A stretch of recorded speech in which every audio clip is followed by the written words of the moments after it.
Well, they don't build them like they used to. One company does.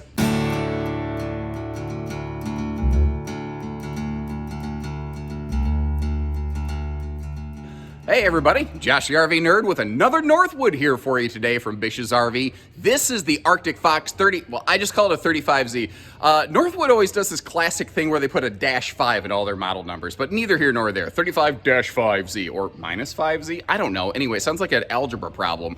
And I've got ourselves a special guest today who's actually very near and dear to my heart. This is Miss Amy Larson, and when I first joined with the Bish's team and went out to your Salt Lake City home store, I didn't know much about Northwood, and Amy's the one that cut my teeth on this product. I think she's one of the most qualified I've ever met on it. So what we're looking at on this floor plan, it's the biggest and the heaviest of the Northwood products. It's dual opposing living room super slides, but it does something I really like. It puts the staircase to the upper deck over on the poop side of the RV where you have the sewer hookups, the driver's side, I guess some people call it. That's weird, right? But it gives it a very separated, almost kind of classic residential sort of look and feel that really speaks to me. Now, this is a brand that is all about premium heavy duty build. This is not an ultralight. These are products that require a big heavy truck like the Ford Ranger need now to apply on this one. But this is also a product that is just renowned for holding up long term. Like if you are truly looking for the last RV you ever want to consider, Northwood needs to be high on your list. This one right here, if what you're looking for is like, I want to go, maybe I want to do some full timing, I want a big rig, or I want to do some really heavy seasonal stuff. That is the kind of product that this one here is. It also has the largest outside storage of any of the Northwood products. And the thing is, there's a lot of things they do different. But Amy, you were telling me, what was your favorite thing that they do on these? Hands down that Northwood builds a custom chassis. I mean, it's very unique in the industry. Most brands are going to go with your Lippert chassis, which is kind of a one piece fits all. Northwood is building each individual chassis for each individual coach. Awesome, thank you. We're going to talk about all that and more as we go here. And if you want to learn more about these, I flashed Amy's info down there. Make sure she's forgotten more about these than I ever learned. I've done lots of RV videos at this point, and I've seen so many. I've seen far more RVs than I've actually done videos on, obviously, over the course of my career. And they all speak to me a little bit differently. So I like to kind of ask myself, like, what does this one say to me? And there's something about these Arctic Fox fifth wheels. It feels like a towable motorhome, like a toter home, if you will, basically. Because, like, you've got this big, wide open feel. Everything. If you've never been in an Arctic Fox before, if you've never been in a Northwood RV before, the moment you step inside, you can feel something is different about this. There's something in the air about just how solid and thick and robust the build is on this that, there's plenty of nice RVs out there, but they're not typically put together like this. And it has that big, like, high-class diesel pusher kind of solid feel about it. Now, very similarly to that, you've got a really heavy-duty roof construction on this, and you've actually got, like, a fabric noise-canceling ceiling liner, just like you'd find in a lot of motorhomes, and it keeps it so quiet in here. They are also using some massively heavy-duty roof construction, and you can get a little bit of a peek at it right there by looking up in that skylight. Look at how deep the skylight is. That's because they're using extra thick, tall roof trusses, which allows them to pack more insulation into that area, and especially the roof. But the roof and the floor are the two main areas where insulation really matters. What I really respect about Northwood is they do not engage in the unproven, untested, theoretical, we have to put an asterisk next to our R values, equivalence conversation. They only publish real, tested, actual, proven R values, which is funny because despite the fact that for a high level kind of fifth wheel, they actually report some of the lowest general R values, they are regarded as one of the best insulated and functioning hot cold camp RVs available out there. And that is why people say, what's a Four Seasons RV? I don't buy into that phrase. I refuse to talk about Four Seasons RVs because there's just so many there's just so many false inflated claims. Now you can option tank heaters onto these, but even without them, they are at least 0 to 100 degree tested and proven. Now some of the interesting little difference factors here, because there are like, this is an interesting combination of old meets new. Rather than a theater seat across from the TV, they are still doing a set of individual recliners. Some people really like that. Some people really do not. Some people dislike it because there's no cuddle compliance. But that's what's interesting back here.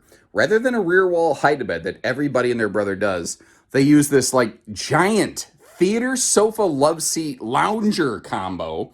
And that means this RV does not have a traditional hide-a-bed. I suppose if I had to, I could probably lay across that and I could get through a weekend. But that's not what this is made for. This RV is made for 1 or 2 people occupying the RV, and then being able to entertain some family and friends. And one of the ways that they do that is with the extra seating. Notice how it's justified to the left. It's shifted over to the left right there. Justified left. Yeah, that's my Microsoft Word nerd training coming in. But if you notice that little fabric ripcord under the TV, that's because that is a pivoting entertainment center. So whether you're over here in one of the recliners where I'm at right now, or you're back on the rear sofa, there's really not a bad seat in this house. Now, thankfully, that electric space heating thing we call a fireplace is not cranking out heat right now, because otherwise it would be smoking hot in this thing, because it's already warm enough that I'm sort of wishing I'd worn short pants. But as I said, there is if you start like getting in and opening the cabinet doors, you feel there's like a solid heft about everything. There's a very thick nature about this construction. And I don't mean thick with 2 C's, although, I mean, she a little thick, right? You know, wide body, she a little thick. She's got some hips, but neither here nor there. My point is, one of the reasons is because they do all of their cabinetry and woodworking in-house. That's one of the major like Northwood differentiating factors right here.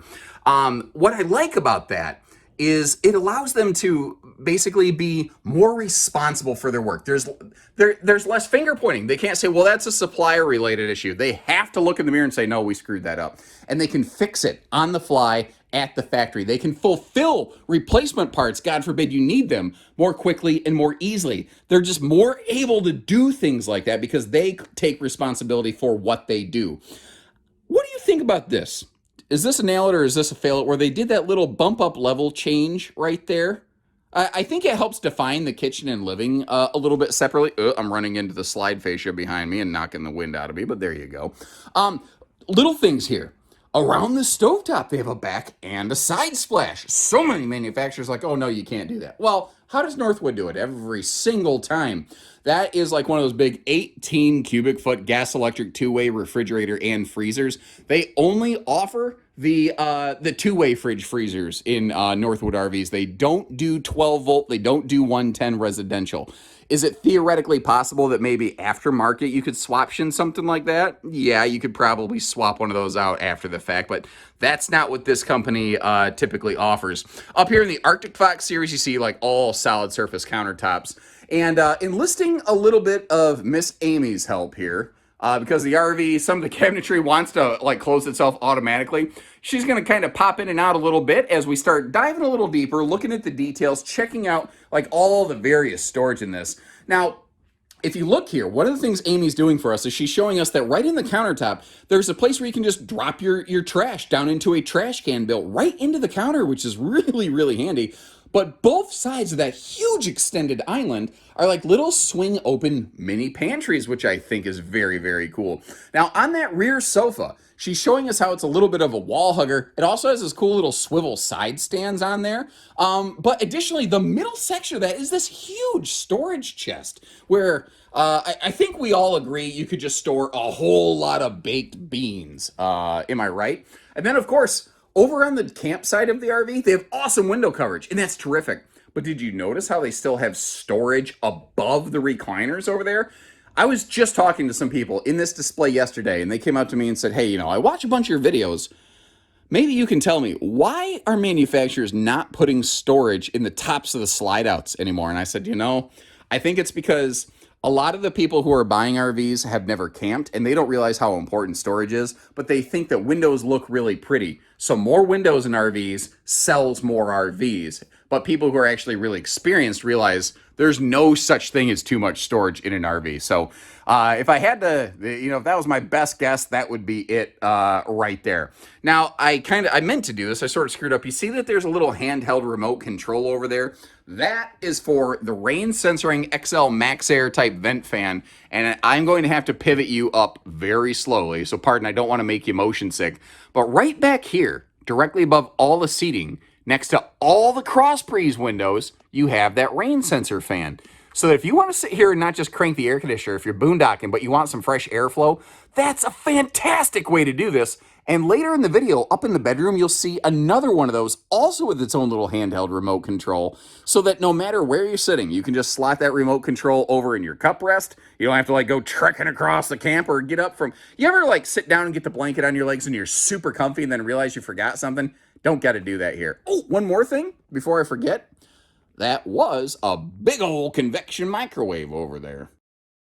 But like I said, it's the way that, an opposing living room slide with an island kitchen, there's nothing new about that. It's what they do in the upper deck and how it's not original, but a little bit less common that I like.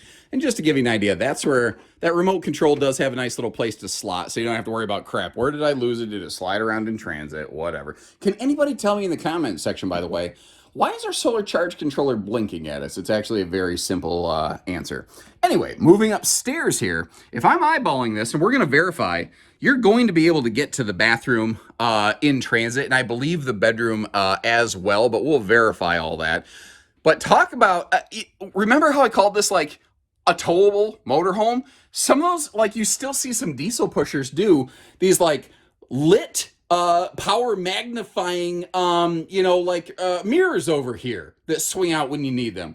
That is such a classic feature, but also they're very good about putting little door stops here and there so that the door doesn't swing open and smash against the countertops or anything. Now in the living room, you saw one of those big Fajita Friday fume fighting fans. In the bathroom, you see another one. In the bedroom, you see another one. This has 3 of those big Max Air style vent fans. Now, the ceiling height in the upper deck of these is, it's fantastic. It's so awesome. And the shower hardware in these is upgraded a little bit from the Fox Mountain series. But did you notice how I was swinging my elbows around? A lot of times people see an angle shower and they start going, oh, that's a deal breaker. You notice how through that translucent, that opaque glass, you can see how it's actually almost like a garden tub with a seat? That is not the tiny little corner glass shower that you find in a bunch of small little travel trailers. That is something that is much bigger. Now you may have noticed they are still doing some carpeting in the slides. They're still doing heat vents in the floor, because remember how he's talking about they are an amazing cold camp performance RV. Those little things right there are part of that equation. And these are easy to miss, but you see how you do have some household and some USB plugs kind of tucked around the bed base right there. Now, this is a king bed. There is also a, you could obviously put a queen in it. If you can put a king in it, you could put a queen into it. And there's something about when you enter the bedroom from this direction, it just has this awesome big look, open and feel. Normally, I would say if you're in a fifth wheel like this, or not even this big, the big fan up there is cool, but I need a second air conditioner in the bedroom. Well, you can see these are 50 amp. They're ready for it.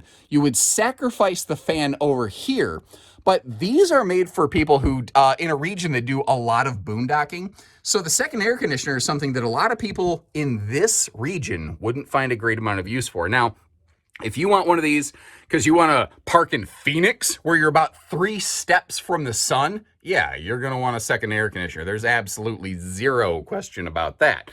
But that's not what a lot of these are built and used for necessarily. You can see how they really utilize every inch of that nose cap for storage up front there. But speaking of storage, one of the interesting things here, they have an easy lift bed, but they use this webbing under the bed so that's a little more comfortable for you. Additionally, let me get this out of the way. They are using probably about the best mattresses from the factory. Oh God, that's heavy, I've ever seen. Not to mention the fact you can lift that bed up, and under there what you're going to see is a pair of Arctic Fox themed camping chairs. These actually come with their own camp chairs, which is kind of cool. Although, obviously, we have more that we could get you. The other thing in here, if you notice, there's obviously storage all over in the bedroom. You've got a normal dresser and all that. But if you take note, they do the same thing in the living room. These lights are on a dimmer. So if you just want to kind of dial it down a little bit and slow down at the end of the night, you don't want all the bright light up in your face, you have your choice of really kind of doing whatever you want with them, which is kind of cool. And they went ahead and extended that slide over there to really maximize the storage. But I think, normally I'd say that would block the bedroom door for getting in for road mode, but we've got that second door over here, so I think you could still get up into this space. All right, so with the slides closed, if you're at a roadside stop and you climb in here, you walk right in, and we are facing the refrigerator.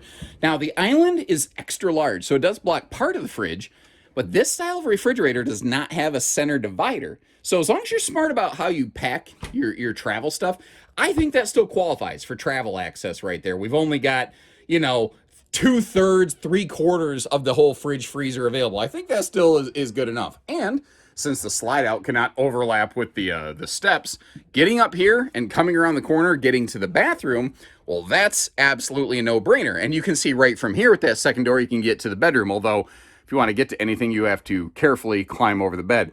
I am ashamed to admit how long it took me to find the button for the slide out for this thing. And it turns out it was just one of those things that was just a little bit over my head. Like, literally just over my head the whole time. Now, as you can see here, we checked. You can slide a piece of paper between the awning topper of the Arctic Fox next to us and the one that we're looking at today. So unfortunately, I can't get you a full look at the driver's side of this thing. What you can see, though, you've got those available slide awnings on these. Notice how they're using white.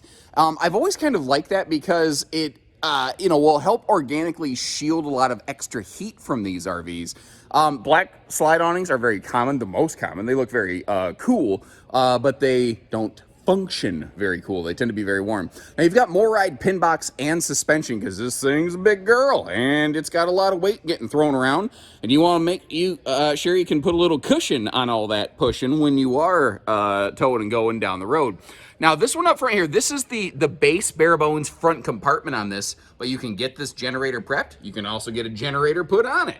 One other thing I want to kind of show you here, but I'm at kind of an awkward spot to do it, is the docking station. Now I had to flip over into crazy wide angle mode to be able to do that, but the fact is you can kind of see the fact that this is a fully enclosed privatized docking center. Now that's certainly nothing like brand new and earth-shattering and original in the RV industry. I just thought you'd like to see that. Now, if it looks a little bit bigger, thicker, chunkier up front here, that's because it is. The Arctic Fox series of fifth wheels, as opposed to Fox Mountain, this one's a little bit. So this thing does everything the Fox Mountain series does, if you're familiar with those, and then it takes it up a notch. Like this is a wide body instead of an 8-foot standard body. And I can't get you a good look at the back of this one, but hey, look at that. You can see right here that these do have a full rear cap, which is something very few fifth wheels are doing now. That used to be very, very common, but as various price points have increased, a lot of manufacturers have started doing that. There is also a lot of logic from manufacturers that will say, give it an awesome looking nose cap and some nose lights, and then don't spend any more money outside. Don't put a rear cap on it because people don't see that. So it's not, they don't tend to feel it's worth anything when they buy it. I personally feel somebody who's investigating and learning about buying an Arctic Fox fifth wheel, they feel a little bit differently. They like to see everything they can on one of these. So I like to show you everything that I can.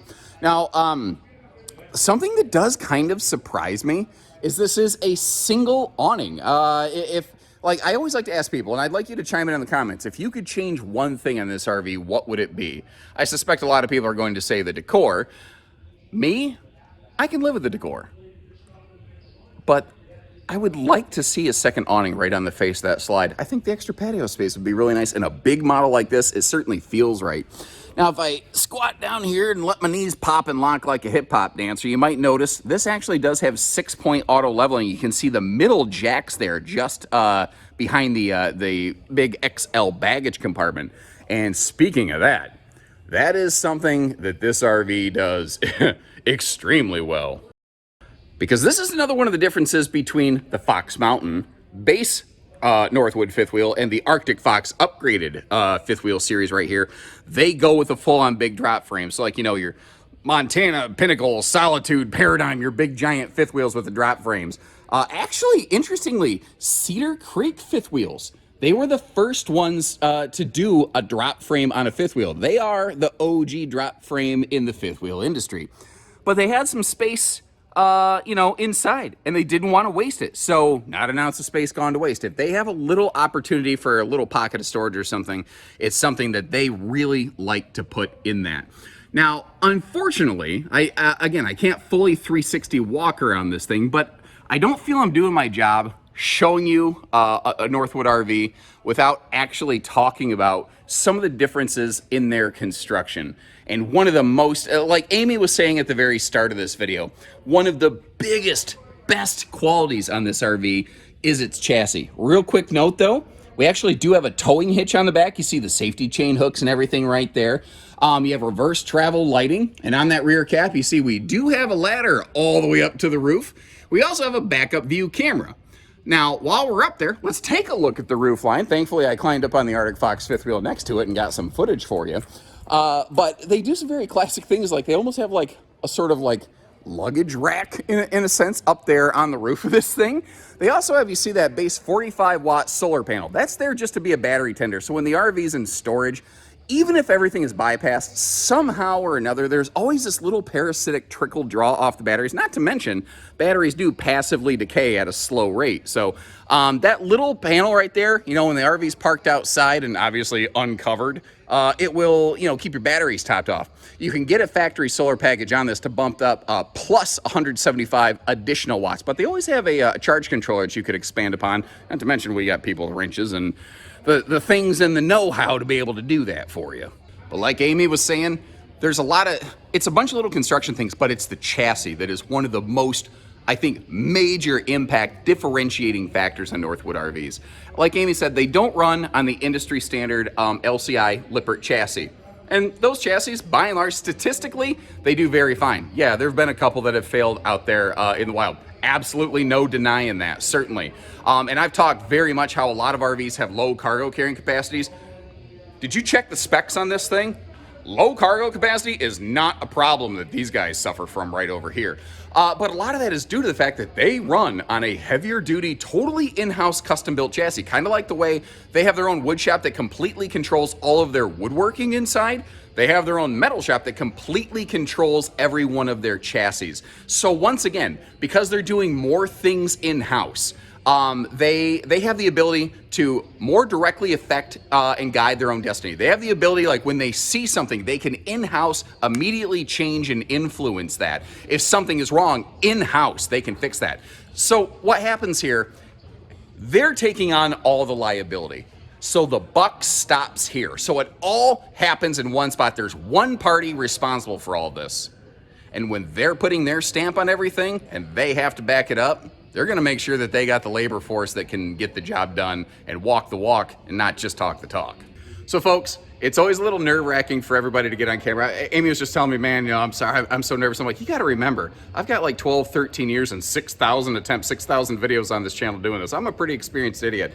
I think for her first time, she absolutely knocked it out. So leave Amy some comments, say, hey, thanks for the extra info there, Amy. All the extra help she gave us demonstrating everything inside. And again, if you'd like to learn more about any Northwood product, this is one of the definite people to call, I feel. Like when I have questions, Amy's literally first on the phone list. I called you yesterday, didn't I? Right. Yep.